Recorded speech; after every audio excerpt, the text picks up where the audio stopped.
ज्या सरकारला किंवा ज्या मुख्यमंत्र्यांना गटनेता म्हणूनच नाकारलेलं आहे आणि अशा ज्यांना नाकारलेलं तेच या महाराष्ट्र राज्याचे मुख्यमंत्री आहेत। आपण सर्वोच्च न्यायालयाने नाकारल्यानंतरही मुख्यमंत्री पदावर राहणार म्हणजे घटनाबाह्यरित्या असणार हे सरकार, असणारे हे मुख्यमंत्री, आणि हे सरकार सुद्धा एक कलंकित सरकार आहे। म्हणून आजच्या चहापानाचं निमंत्रण आम्हाला मुख्यमंत्री महोदयांनी दिलेलं होतं, पण हे सरकार घटनाबाह्य आहे, हे सरकार कलंकित आहे, हे सरकार शेतकरी विरोधातलं आहे, युवकांच्या विरोधातलं आहे। आपण या सगळ्या घटकाला धरून आम्ही आज सगळ्या विरोधी पक्ष असणारे सगळे पक्ष, शिवसेना, काँग्रेस, राष्ट्रवादी काँग्रेस, कम्युनिस्ट, आपला नितीश कुमारांचा पक्ष, शेकाप, सपा, या सगळ्या पक्षांनी एकत्रित बैठक घेऊन या असंवैधानिक घटनाबाह्य सरकारने आयोजित केलेल्या चहापानात आम्हाला कोणतेही स्वारस्य नसल्याचं आम्ही कळवत आहोत। अर्थात चहापानावर आम्ही बहिष्कार घातलेला आहे, कारण जर संपूर्ण महाराष्ट्राची स्थिती जर बघितली तर सगळ्यात आधी जर शेतकऱ्यांची परिस्थिती बघितली की मागच्या अधिवेशनात कांद्याला 350 रुपये जाहीर केले होते, तेही 31 मार्चपर्यंतचे अनुदान, हे 1 रुपया सुद्धा अनुदान सरकारने अजून शेतकऱ्यांना दिलेलं नाही। उलट कित्येक शेतकऱ्यांचं जे रजिस्ट्रेशन हे कॅन्सल करण्याचा प्रकार घडलेला आहे। कापूस या भावामुळं जो कापूस 12,000 पर्यंत होता तो 6,100 पर्यंत आला होता। अनेक शेतकऱ्यांनी घरामध्ये कापसाला भाव मिळेल या आशेनं आजही कापूस साठा करून ठेवलेला आहे। या कापसावर कोणताही निर्णय सरकारनं घेतलेला नाही। अतिवृष्टी आणि सततचा पाऊस, अतिवृष्टीचे सुद्धा संपूर्ण निधी अजून सरकारने पोहोचवलेला नाही शेतकऱ्यांना, आणि सततच्या पावसाच्या वेळेस सरकारने एनडीआरएफच्या निकषापेक्षा दुपटीनं आम्ही शेतकऱ्यांना मदत करणार अशी राणा भीमदेव थाटात घोषणा केली होती, परंतु दुपटीनं सोडा, एकटीनं सुद्धा एका वेळेस सुद्धा अजून एनडीआरएफच्या निकषानुसार शेतकऱ्यांना कोणतेही सततच्या पावसाचे निधी, पैसा, अनुदान कोणतंही मिळालेलं नाही। कांद्याचं सुद्धा 350 रुपये फक्त घोषणा झालेली आहे। शेतकऱ्यांनी आत्महत्या करण्याचा एक विक्रम या महाराष्ट्रात मागच्या काळात घडतो की काय, अशा प्रकारची भयावह स्थिती निर्माण झालेली आहे। एक प्रकारे जर विचार केला तर मागच्या 13 महिन्यामध्ये जवळपास 1250च्या वर आत्महत्या या महाराष्ट्रामध्ये घडलेल्या आहे। एक मिनिट थांबा थोडं, ते बाहेर उठून तरी ते मशीन लावलेलं दिसतंय, थोडं बंद करवा ना। कारण मुख्यमंत्र्यांनी असं सांगितलं होतं, घटनाबाह्य मुख्यमंत्र्यांनी, की हा महाराष्ट्रातील शेतकऱ्यांची आत्महत्या रोखणं माझी प्राथमिकता असेल, परंतु मराठवाडा, विदर्भ, काय कोकणामध्ये सुद्धा, पश्चिम महाराष्ट्रामध्ये, उत्तर महाराष्ट्रामध्ये सुद्धा आत्महत्या झालेल्या आहे शेतकऱ्यांच्या। कोकणात सुद्धा 4 शेतकऱ्यांनी आत्महत्या केलेली आहे। आणि म्हणून प्राथमिकता आपली ज्या विषयाला होती त्यात हे सरकार पूर्णपणे सपशेल अपयशी ठरलेलं आहे। आणि म्हणून हे सरकार शेतकऱ्याच्या विरोधातलं आहे। कायदा सुव्यवस्थेचा बोजवारा या सरकारने उडविलेला आहे, कारण अनेक खून घडलेले, माता भगिनीवर अत्याचार घडलेला आहे। इथं हॉस्टेलमध्ये एका विद्यार्थिनीवर बलात्कार करून खून घडला। कर्वे नावाचा जो एका महिलेवर घडलेला अत्याचार आपल्याला चांगला माहिती आहे, साने नावाच्या व्यक्तीनं केलेला। रायगडावर एका एमपीएससी झालेल्या युवतीचा खून केला गेलेला आहे। पुण्यामध्ये दिवसा ढवळ्या कोयत्यानं खून करण्याचा प्रयत्न केला। आणि भयावह, सगळ्यात महत्त्वाचं की नागपूरमध्ये मी मागच्या आठवड्यात गेलो होतो, तिथं जे गावठी कट्टे म्हणजे पिस्तुलाचे, हे विकण्याचं प्रमाण सगळ्यात जास्त महाराष्ट्रामध्ये नागपूरमध्ये आहे। आपण कायदा आणि सुव्यवस्थेच्या दृष्टीने जर बघितलं तर या महाराष्ट्रामध्ये दिवसा ढवळ्या खून घडतायत। सरकार पुरस्कृत जातीय दंगली सुद्धा या महाराष्ट्रात मागच्या काळात घडलेल्या आहे।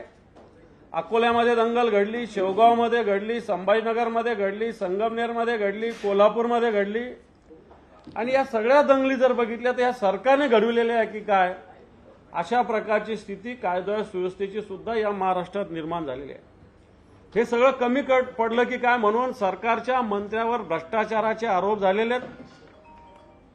या राज्याचे महसूल मंत्री यांनी बदल्यामध्ये ज्या पद्धतीनं व्यवहार केलेले आहे, मित्तल टावरमध्ये बसून बदल्या होतात, व्हॉट्सअपवर बदल्या होतात, राज्याचे महसूल मंत्री बदल्या करतात. तहसीलदार असेल, नायब तहसीलदार असेल, एसडीएम असेल, याच्यात बदल्या ज्या घडल्या याला मॅटनी स्थगिती दिलेली आहे. प्रमोशनमध्ये या सरकारने महसूल मंत्र्यांनी घोटाळे केलेले आहे, बदल्यामध्ये केलेले, तसंच कृषी विभागानं केलेलं आहे, तसंच अन्न औषधी विभागाने केलं आहे. या राज्याच्या मंत्र्यावर थेट आरोप दररोज घडत आहेत. अब्दुल सत्तार सारख्या मंत्र्यावर तर अनेक आरोप आहे, वाळू उपस्यापासून तर एका माजी सैनिकाचं जागा हडप करण्यापर्यंत आरोप झडलेले आहे. संजय राठोडवर तसेच आरोप आहे.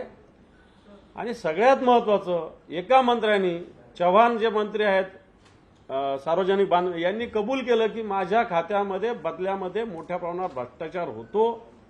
आणि मंत्री अशा पद्धतीनं भ्रष्टाचार कबूल करत असूनही अशा मंत्र्यावर हे सरकार कोणत्याही प्रकारे कारवाई करत नाही. अशा प्रकारची स्थिती आता निर्माण झालेली आहे.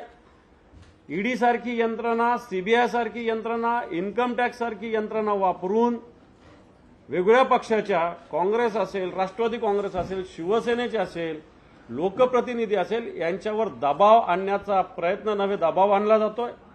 आणि या दबावातून शिवसेना फोडण्याचं पाप, नंतर राष्ट्रवादी काँग्रेस फोडण्याचं पाप सुद्धा या सरकारने केलेलं आहे. आणि म्हणून हे सरकार अशा पद्धतीनं करत असताना या सरकारमधील आमदारावर अपात्रतेची तलवार आहे. अशी असताना या महाराष्ट्रातून अनेक उद्योगधंदे गुजरातमध्ये गेलेले, याच्यावर कोणतीही कारवाई, कोणतंही म्हणणं आताचं सरकार मांडत नाही. आणि म्हणून असे सगळं काम करणारे सरकार या महाराष्ट्रात आहे का नाही आहे. कृषी खात्याचे मंत्री यांचे स्वतःचे स्वीय सहाय्यक अकोल्यासारख्या मोठ्या शहरात जाऊन गोडाऊनला सील लावतात, कंपन्याला ब्लॅकमेलिंग करतात. मला असं वाटतं एखाद्या अधिकाऱ्यानं रितसर अशी कारवाई केली असती तर आपण समजू शकतो, परंतु एका खात्याच्या मंत्र्याचे स्वीय सहाय्यक अशा पद्धतीनं काम करतात. मला असं वाटतं अतिशय ही गोष्ट दुर्भाग्यपूर्ण आहे. मराठा आरक्षण, ओबीसीचं आरक्षण, धनगर आरक्षणावर या सरकारने राणा भीमदेवी थाटाच्या घोषणा केल्या होत्या. आमचं सरकार येऊ द्या, मराठ्यांना 4 दिवसात आरक्षण देऊ, अशा प्रकारची वल्गना केल्या होत्या. आमचं सरकार येऊ द्या, धनगरांना 24 तासात आरक्षण देऊ, अशा प्रकारच्या घोषणा केल्या होत्या. आणि म्हणून अशा पद्धतीनं सगळ्या सामाजिक घटकावर सुद्धा अन्याय या ठिकाणी घडलेला आहे. हे कमी पडलं की काय अन्यायाचं, म्हणून एक समृद्धी मार्ग सारखा जो महामार्ग आहे, या ठिकाणी मागच्या 4-6 महिन्याच्या काळात जे अपघात घडलेले हे सुद्धा आपल्याला दुर्लक्षित करता येणार नाही. कारण हा समृद्धी मार्ग अजूनही पूर्ण झालेला नाही. कोणत्याही सोयीसुविधा या रस्त्यावर नाही. 15 दिवसापूर्वी 25 लोक घेऊन जाणारी बसची जी दुर्घटना घडली, बरं त्याच्यानंतर काही नियंत्रण येईल अशा प्रकारचं जर वाटलं तर त्याच्यानंतर लगेच दुसऱ्या दिवशी, लगेच तिसऱ्या दिवशी दररोज या समृद्धी महामार्गावर अपघात घडतात. समृद्धी महामार्गाचा दर्जा, समृद्धी महामार्गात झालेला भ्रष्टाचार आणि समृद्धी महामार्गाच्या सोयीसुविधा जर बघितल्या तर या सरकारने हा समृद्धी महामार्ग जनतेचा जीव घेण्यासाठी निर्माण केला की काय, अशा प्रकारची स्थिती निर्माण झालेली आहे.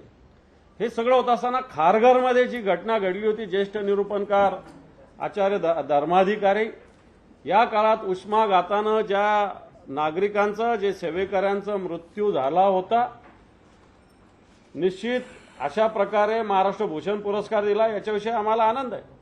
परंतु ज्या सांस्कृतिक खात्याला या कार्यक्रमाच्या नियोजनाची जबाबदारी दिली होती, जवळपास 16 कोटी रुपये कार्यक्रमावर खर्च केलेले असताना अशा पद्धतीनं या निरूपणकारांना मानणाऱ्या जे सेवेकरी त्यांचा जो मृत्यू झाला, याच्यावर अजून कोणतीही कारवाई घडलेली नाही. याच्याविषयी समिती नेमली होती, या समितीला पुन्हा एकदा मुदतवाढ देण्याचं काम या सरकारने केले. म्हणजे थोडक्यात अशा पद्धतीनं झालेले मृत्यू, हे सरकार एक प्रकारे या मृत्यूला वाचा फोडली पाहिजे, या मृत्यूचा तपास झाला पाहिजे, याच्यावर जबाबदार अधिकाऱ्यावर कारवाई झाली पाहिजे. परंतु हे कुठेही घडलेलं नाही. म्हणून अशा पद्धतीने हे सरकार एक कलंकित सरकार आहे. महाराष्ट्राला एक प्रकारे जी फुले शाहू आंबेडकरांची, छत्रपती शिवरायांची परंपरा असणारा हा महाराष्ट्र आहे, यशवंतराव चव्हाणांचा हा महाराष्ट्र आहे. आणि या महाराष्ट्राला एक कलंकित करण्याचं काम आजचं सरकार करतंय. आणि म्हणून या सरकारने ज्या पद्धतीनं शिवसेना फोडण्याचं पाप केलं, ज्या पद्धतीनं राष्ट्रवादी काँग्रेस फोडून एक पाप केलेलं आहे, आणि म्हणून असं हे सरकार हे कलंकित सरकार आहे. या कलंकित सरकारबरोबर आम्ही सगळे पक्ष कोणीही चहापान घेऊ शकत नाही. आणि म्हणून या चहापानात आम्हाला कोणतंही स्वारस्य नसल्याचं आम्ही या महाराष्ट्राच्या मुख्यमंत्र्यांना कळविलेलं आहे. सध्या तुमच्यासोबत राष्ट्रवादी दिसत नाही, तर राष्ट्रवादीची नजर काय? एवढे मोठे सिनियर नेते काय चष्मा बदला. आता त्याच्यात आणखीन काय काढून टाका. आशीर्वाद. मला असं वाटतं आम्ही आता आमची भूमिका विरोधी पक्ष म्हणून या सगळ्या महाराष्ट्राची स्थिती याविषयी आम्ही विशद केलेली आहे.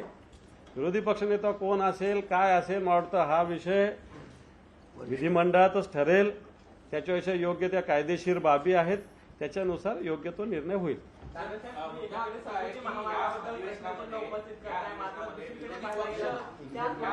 अरे एक जण बोला ना.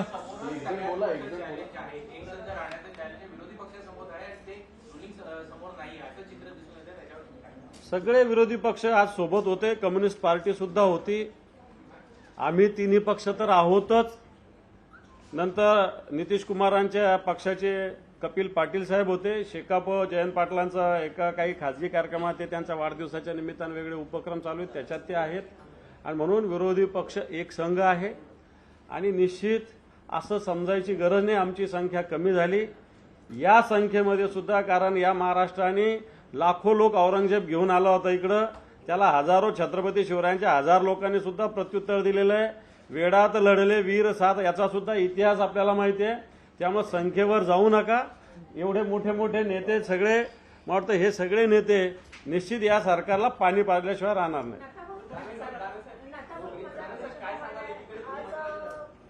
अजितदादांनी आणि बाकीच्या मंत्र्यांनी शरद पवारांची भेट घेतलेली आहे वायबीमध्ये. आता तुमचं याच्यावर म्हणणं आहे की आता तुमच्या बाजूने किती आमदार विधानसभेमध्ये दिसेल, तुमची ताकद किती दिसणार आहे? थांबा उद्यापर्यंत.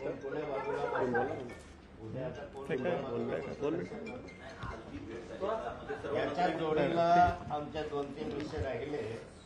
एक तर राज्यभरामध्ये शेतकऱ्यांच्या आत्महत्या फार मोठ्या प्रमाणावर या वर्षभरामध्ये झाल्या. मागच्या 10 वर्षाच्या तुलनेमध्ये जर आपण अभ्यास केला तर वर्षभरामध्ये सर्वाधिक आत्महत्या शेतकऱ्यांच्या झाल्या. शेतकरी आत्महत्या हा एक विषय आम्ही मांडून धरणार आहे. सर्वात जास्त कुपोषणाचे बळी या वर्षभरामध्ये वाढले. त्याच्या आधी असलेलं, परंतु वर्षभरातले जे आकडेवारी समोर आलेले आहे, तर बाल मृत्यूंचं प्रमाण, कुपोषणाच्या मुळे मृत्यूंचं प्रमाण, माता गरोदर मातांच्या मृत्यूचं प्रमाण हे आदिवासी क्षेत्रामध्ये फार मोठ्या प्रमाणावर वाढलं. त्याच्याकडे या सरकारचं दुर्लक्ष आहे. आणि आदिवासी क्षेत्रामधल्या ज्या काही आहेत बाबी, त्याच्यावर आम्ही लक्ष वेधणार आहोत. सरकारच्या कालखंडामध्ये ज्या काही मध्यान्ह भोजन योजना आहे, शालेय पोषण आहार योजना आहे, या योजनेचेही काही गैरव्यवहाराचे प्रकरण अलीकडच्या कालखंडामध्ये समोर आलेले आहे. सरकारच्या विविध खात्यांमध्ये जो गैरव्यवहार आहे, भ्रष्टाचार आहे, ते जे अलीकडच्या कालखंडामध्ये उघडकीस आलेले आहे, ते मंत्र्यांचे आहेत, तेही प्रश्न या विधानसभेमध्ये लावून धरण्याचा आमचा प्रयत्न राहणार आहे. एकंदरीत जर पाहिलं तर सरकार वर्षभरामध्ये विकास कामांच्या संदर्भामध्ये घोषणा करत आहे, परंतु राजकारणामध्ये इतके तल्लीन झालेले आहे की विकास कामांच्या संदर्भामध्ये फारसा काही वेग आलेला नाही. सिंचनाचे कामं जवळपास या महाराष्ट्रामध्ये ठप्प आहे. म्हणजे 2%, 1% जरी सिंचन वाढलं असेल तरी आनंद आहे, परंतु काही 1% सुद्धा सिंचन याच्यामध्ये वाढू शकलेलं नाही, कारण त्याच्याकडे पैसाच उपलब्ध झालेला नाही. पुढापुढीच्या राजकारणामध्ये विकास मागे पडत चाललेला आहे. अशा कामांना प्राधान्य देऊन आम्ही चर्चा करणार आहोत. एक प्रश्न एकंदर माननीय विरोधी पक्षनेत्यांनी सविस्तर तसं निवेदन आमचं विरोधी पक्ष म्हणून केलेलं आहे. सर्वांचं एकत्रित पद्धतीने निवेदन आहे. ते निवेदन आम्ही जे चहापानाचं निमंत्रण दिलेलं आहे त्याचं उत्तर म्हणून आम्ही सरकारला तिकडे पाठवतो आहोत. त्यांनी हेही सांगितलं की हे सरकारच कसं बेकायदेशीर पायावर उभं आहे आणि त्याबरोबर 2 वेळेस 2 पक्षामध्ये फूट करून हे सरकार आलेलं आहे. आता पुन्हा एकदा ती फूट झाली, त्याच्यातून जे आता पुन्हा सरकारमध्ये काही बदल झालेले 3 जण प्रमुख आता झालेले आपल्या सगळ्यांना दिसतात. मुख्यमंत्री आणि 2 उपमुख्यमंत्री आहेत. मंत्रिमंडळाची शपथ घेतल्यानंतर खाते वाटपाला सुद्धा 15 दिवस लागले. पण ह्या 15 दिवसामध्ये हे सरकार पूर्णपणे ठप्प होतं. लोकांच्या जे काही समस्या आहे त्या बाबतीत उदासीन होतं. विशेषतः मला उल्लेख या निमित्तानं करायचा आहे की शेतकऱ्यांची आजची परिस्थिती काय आहे, महाराष्ट्रामध्ये मान्सूनची परिस्थिती काय आहे, तर पूर्णपणे आज दुबार पेरणी सुद्धा होऊ शकत नाही ही परिस्थिती महाराष्ट्राची आहे. धरणांमध्ये पाण्याचे साठे 27% इतके खाली गेले, ते खालीच आहेत, ते वाढ त्यामध्ये दिसत नाही. एकंदर आपण परिस्थिती पाहतो की कापूस असेल, सोयाबीन असेल, ज्या अपेक्षेनं घरामध्ये कापूस ठेवला होता तो कापूस अद्यापही शेतकऱ्याचा बाजारात गेलेला नाही, मार्केटमध्ये गेलेला नाही, त्याला पैसा मिळालेला नाही. शेतकरी पूर्ण हवाल दिले. या व्यतिरिक्त सुद्धा अतिवृष्टीमुळं, गारपिटीमुळं जे काही मदतीच्या घोषणा करण्यात आल्या त्या घोषणा सुद्धा मदत ती झालेली नाही. एवढंच नाही तर कर्जमाफीमध्ये दिलासा म्हणून काही द्यायची होती की 2 लाखापेक्षा जादा ज्यांचं कर्ज आहे त्यांना त्यांच्यासाठी नियमित भरण्यासाठी त्या रकमा सुद्धा गेलेल्या नाही अशी अवस्था आहे. काही घोषणा अगोदर केल्या होत्या तर कांद्याच्या त्यावेळच्या शेतकऱ्याला जे आपण 350 रुपये अनुदान देऊ ती रक्कम सुद्धा पोहोचलेली नाही. म्हणजे घोषणा मोठ्या आहेत, अंमलबजावणी बिलकुल नाही. शेतकऱ्याकडे पूर्णपणे उदासीनतेने पाहिले जात आहे. उलट याचा दुष्काळाचा परिणाम शहरी भागामध्ये सुद्धा खूप दिसतो आहे आणि त्याच्यामुळे महागाई वाढलेली आहे. संपूर्णपणे मध्यमवर्गीयाचं सुद्धा जे खर्चाचा हिशोब असतो तो आता कोलमडून पडलेला दिसतोय महिन्याचा सुद्धा. ही अवस्था झालेली आहे तरी सरकारचं लक्ष नाही. उलट अनेक ठिकाणी चोऱ्या माऱ्या वाढलेल्या आहेत. गृह खातं पूर्णपणे उदासीन आहे. राजकारणाकरता दंगली घडून आणण्याचा प्रयत्न चाललेले काही शहरं आपल्याला दिसत आहेत. अंमली पदार्थाची तस्करी वाढलेली पूर्णपणे दिसते आहे. एवढंच नाही तर सगळ्यात गंभीर गोष्ट आणि आपल्या चॅनल्सला दाखवलं, सगळीकडे चर्चा आहे की 6 महिन्यामध्ये 5,000 पेक्षा जादा स्त्रिया गायब झाल्या, स्त्रिया गायब झाल्याची घटना घडते आहे या राज्यामध्ये. कधी नाही ते अभूतपूर्व अशा प्रकारची ही परिस्थिती आहे आणि याकडे कुठेही लक्ष या सरकारचं नाही. सरकार आता ते खाते वाटप, एक्सपान्शन, ते आमदारांना सांभाळा यामध्ये पूर्णपणे गुंतलेलं आहे आणि यामुळं अनेक प्रश्न जे माननीय विरोधी पक्ष नेत्यांनी सांगितले अनेक प्रश्न आहेत आणि जे काही थोडं काम चाललेलं दिसतं ते भ्रष्टाचाराकरता चाललेलं अशा प्रकारची परिस्थिती आहे. आणि म्हणून हे अशा प्रकारचं जे सरकार आहे त्यांचं जे चहाचं निमंत्रण आहे ते आम्ही त्यावर नाकारतो आहोत आणि त्यावर बहिष्कार टाकतो आहोत. नोटीस देण्यात आली की तुम्ही जे आरोप केले आहेत त्याचे पुरावे सादर करावे म्हणून. संजय राऊतांनी पण असेच आरोप केले होते मुख्यमंत्र्यांवर, पण क्राईम ब्रांचकडनं मुंबई पोलिसांकडून नोटीस देण्यात आली की तुम्ही पुरावे सादर करा आणि तुमचा जबाब नोंदवा. नाही ठीक आहे, ते मला त्यातले बारकावे माहीत नसल्यामुळे आता इथे बोलणं योग्य होणार नाही. काम करत नाही. सरकार तर एवढं काम करतंय. सरकार आपल्या दाढी कार्यक्रम आहे, इतका मोठा खर्च करतंय आणि सगळीकडे लोक गर्दीने त्यांच्या बैठकांना जात आहेत. सरकार आपल्या दारीची खरी परिस्थिती आमचा तुम्हाला माहिती असं राजस्व अभियान म्हणून माझ्या काळामध्ये मी केलं होतं आणि दाखले शाळेत वाटले गेले होते. सरकार आपल्या दारी आहे, खर्च प्रचंड आहे. आउटपुट काय आहे? लोकांना गोळा करतात, आणतात आणि पुन्हा घरी परत पाठवलं जातं. आणताना गाड्या आहेत, जाताना पायी जात आहेत लोक घरी.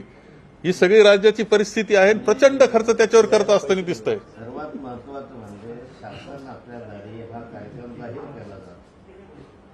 जाहीर केल्यानंतर त्या ठिकाणी यंत्रणा कामाला लागते, सगळ्या व्यवस्था होतात, टेंट घातले जातात, सगळे घातले जातात आणि नंतर ते कार्यक्रम वेळेवर रद्द केले जातात आणि 15 दिवसाने घेऊ, 8 दिवसाने घेऊ असं सांगितलं जातं.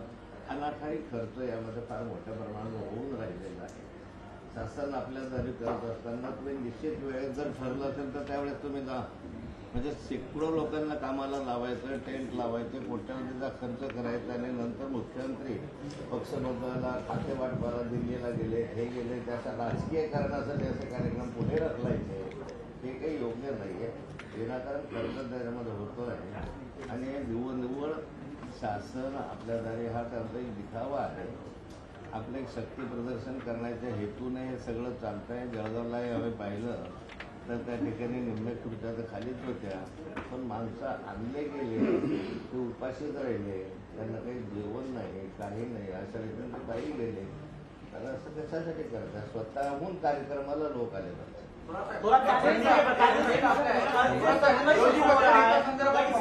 एक जण विचारा रे. विरोधी पक्षावर काँग्रेस पक्ष दावा करणार का? कारण विधानसभेत नाही. आपली संख्या जास्त आहे आणि विधान परिषदेत देखील आपली संख्या जास्त आहे. विधानसभेमध्ये तर आम्ही 45 आहोत, काँग्रेस 45 आहोत आणि हा येतं असतंच की ज्याची संख्या ज्यादा त्याला विरोधी पक्ष नेतेपद मिळतं. त्यामुळं विरोधी पक्ष पदावर आम्ही विधानसभेमध्ये दावा करतो आहोत. विधान परिषदेच्या बाबतीत अद्याप आम्ही काही विचार केलेला नाही. कौन से प्रमुख मुद्दे हैं जिनको इस बार महाविकास सगळं सांगितलं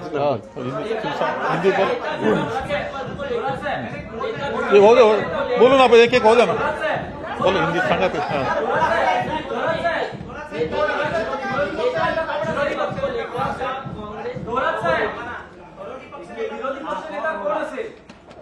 आपल्याला लवकरच हे सर्व काही जे होत असतं ते दिल्लीमध्ये आमचे माननीय अध्यक्ष आहेत, खरगे साहेब आहेत, आमचे ज्येष्ठ मंडळी आहे, नेते मंडळी आहे, हे सगळे त्यामध्ये विचार करून योग्य निर्णय देतील. तो विरोधी पक्ष नेता होईल.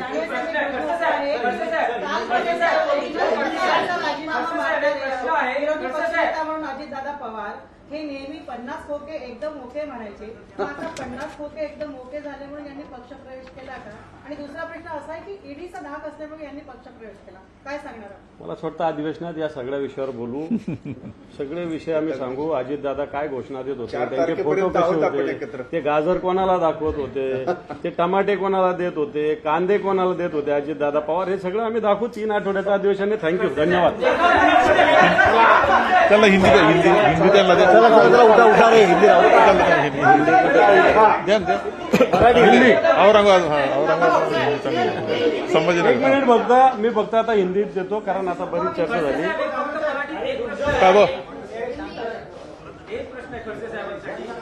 खडसे साहेब, उपमुख्यमंत्री अजित पवार यांच्यासह राष्ट्रवादी काँग्रेसच्या नवनियुक्त मंत्र्यांनी शरद पवार यांची आत्ताच भेट घेतली आहे वायबी चव्हाण सेंटरला. आशीर्वाद घेण्यासाठी ते भेटलेले आहेत आणि पक्ष एकसंध राहावा या दृष्टीनेही प्रयत्न सुरू आहेत. राष्ट्रवादी काँग्रेसचे नवनिर्वाचित जे बंडखोर मंत्री आहेत ते माननीय शरद पवार साहेबांकडे गेलं असं तुमच्या चॅनलवर मी पाहिलं. माझ्या माहितीप्रमाणे माननीय शरद पवार साहेबांची त्यांची चर्चा झाली, परंतु शरद पवार साहेबांनी त्यावर कोणतीही प्रतिक्रिया व्यक्त केलेली नाही. पवार साहेबांच्या आशीर्वादासाठी गेले असं प्रफुल्ल पटेल यांनी मीडियासमोर सांगितलं, एवढंच मला माहिती.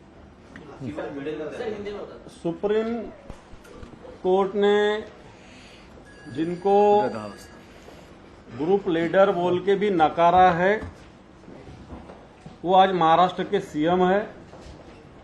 इसका मतलब असंवैधानिक सीएम इस महाराष्ट्र में है. और ऐसे असंवैधानिक सीएम जिन्होंने पार्टी तोड़ के, शिवसेना तोड़ के, बाद में राष्ट्रवादी कांग्रेस में भी इसी प्रकार के पार्टी में उन्होंने डिवाइड करके जो सरकार आई है, ये सरकार असंवैधानिक सरकार है. ये सरकार किसानों के प्रश्न के बारे में नाकाम रही है. किसानों को प्याज के बारे में जो अनुदान इन्होंने डिक्लेयर किया था अभी तक नहीं मिला है. कॉटन, इसका भाव नीचे आया है, इसलिए किसानों ने जो कॉटन घर में रखा है उसको भी अभी खरीदी नहीं हो रही है. उसकी किसानों की आत्महत्या बड़े पैमाने में इस महाराष्ट्र में हो रही है. पिछले 1 साल में 1200 के ऊपर आत्महत्या इस महाराष्ट्र में हुई है. किसानों को उनकी जो उपज है उसमें जो नुकसान हुआ था उसका जो सरकार ने डिक्लेयर किए थी एनडीआरएफ के मुताबिक जो घोषणा की थी अभी तक किसानों को नहीं मिली है। लॉ एंड ऑर्डर का बड़ा प्रश्न इस महाराष्ट्र में है। दिन दहाड़े हत्या हो रही है, अपहरण हो रहा है, रेप हो रहे हैं, गुंडागर्दी बढ़ रही है और ऐसे कुछ गुंडागर्दियों को तो सरकार में के कुछ लोग संरक्षण दे रहे हैं।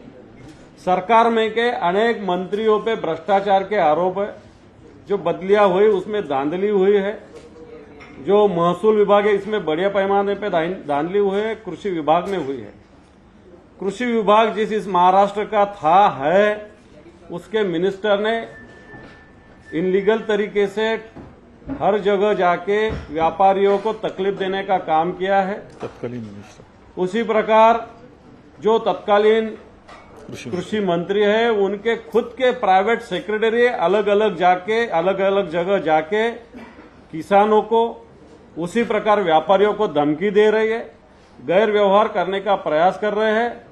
ऐसे कृषि मंत्री जो तत्कालीन है उनको संरक्षण ये सरकार दे रही है। इसी प्रकार ये सरकार भ्रष्टाचार से लथबथ हुई है, बदलियों में भ्रष्टाचार हुआ है। दिन दहाड़े लोग बोल रहे हैं कि मंत्रालय में 40% पैसे लिए जाते हैं, ठेकेदारों को और बिल्डरों को संरक्षण दिया जा रहा है। ऐसी सरकार इस महाराष्ट्र में काम कर रही है। ईडी हो, सीबीआई हो, इनकम टैक्स हो, इसका यूटिलाइज करके जो लोग सरकार के खिलाफ बात करते हैं उन पे दबाव लाने का प्रयत्न होता है, उनकी बात दबाने का प्रयास ये सरकार करती है। और जिन पे भ्रष्टाचार का आरोप था ईडी सरकार ने किया था उनको भी अभी ये सरकार ने मिनिस्टर किया है। और इसलिए ऐसा जो सरकार है जिसको अभी कुछ दिनों में शायद जो सुप्रीम कोर्ट का डिसीजन हुआ उसके मुताबिक कुछ विधायक अपात्र हो सकते हैं, शेड्यूल 10 के तहत उन पे कार्रवाई हो सकती है। ऐसे लोग इस सरकार में है और इस प्रकार महाराष्ट्र की इंडस्ट्री, एग्रीकल्चर, इस सब में महाराष्ट्र में पीछे जा रहा है। महाराष्ट्र में जो समृद्धि महामार्ग जो बनाया गया है शिवसेना प्रमुख बाला साहब ठाकरे जी के नाम से, उसमें बड़ी जल्दी की गई है। इस रास्ते से अभी तक अनेक बड़े एक्सीडेंट हुए हादसे हुए हैं, लेकिन सरकार इस पे कोई नियंत्रण नहीं रख सक रही है। कारण यह रास्ता अभी पूरा ही नहीं हुआ तो उसका उपयोग शुरू हुआ है। और इस प्रकार खारघर में भी जो घटना हुई थी उष्माघात से, जो ज्येष्ठ निरूपणकार है धर्माधिकारी जी, इनके प्रोग्राम में जो 15 लोग उष्माघात से मृत्युमुखी हुए थे, वो प्रोग्राम जिस डिपार्टमेंट ने आयोजित किया था सांस्कृतिक विभाग ने, इसको जो जिम्मेदार है अधिकारी उन पे अभी तक कुछ कार्रवाई नहीं हुई है। सरकार शासन आपल्या दारी नाम का प्रोग्राम ले रहा है, लेकिन ये शासन अपने दार में बोल तो घर पे लेके जाने के समय चीफ मिनिस्टर जा रहे हैं, डीसीएम जा रहे हैं। इसका मतलब सरकार का नीचे की यंत्रणा सुन नहीं रही क्या, ऐसा एक सवाल है। और ये शासन अपने आधारित प्रोग्राम के तहत एडवर्टाइजिंग, खुद का प्रमोशन, जनता का जो पैसा है सरकार के माध्यम से खर्चा करके इस माध्यम से सिर्फ खुद का प्रमोशन किया जा रहा है। इसका जनता का कोई फायदा नहीं हो रहा है। इसलिए सरकार हड़बड़ाई है, सरकार गड़बड़ाई है। ये सरकार पे अनेक कलंक लगे हैं, इसलिए ऐसी कलंकित सरकार के साथ हम चाय पान नहीं कर सकते। इसमें हमको कोई इंटरेस्ट नहीं, इसलिए हमने सभी पक्षों ने मिलकर ये चाय पान के प्रोग्राम पे बहिष्कार डाल दिया। नाता वो आज आपके दो सहयोगी जयंत दादा और जितेंद्र अवार्ड बीच में मीटिंग छोड़कर जाना पड़ा, क्या वजह रही? दूसरा, अजित पवार को, शरद पवार जी को साथ में लाने की कोशिश कर रहा है, उस पर आपकी पार्टी का क्या कहना है? देखिए, महाराष्ट्र में एनसीपी के कोई जो मंत्री बने, जो मतलब ट्रैवल किया है, ये सारे मंत्री आज माननीय शरद पवार साहब को मिलने गए। उनका कहना है कि हम माननीय शरद पवार साहब से आशीर्वाद लेने गए। वहाँ उनकी क्या चर्चा हुई ये तो बाहर नहीं आया, पर इतना जो बताया प्रफुल्ल पटेल साहब ने कि हम उसके आशीर्वाद लेने गए थे, हमारी चर्चा हुई, तो माननीय शरद पवार साहब ने कोई प्रतिक्रिया ऊपर नहीं की। मला सर थोड़ा हमारा आखिरी सवाल, विधानसभा का प्रतिपक्ष नेता कौन होगा?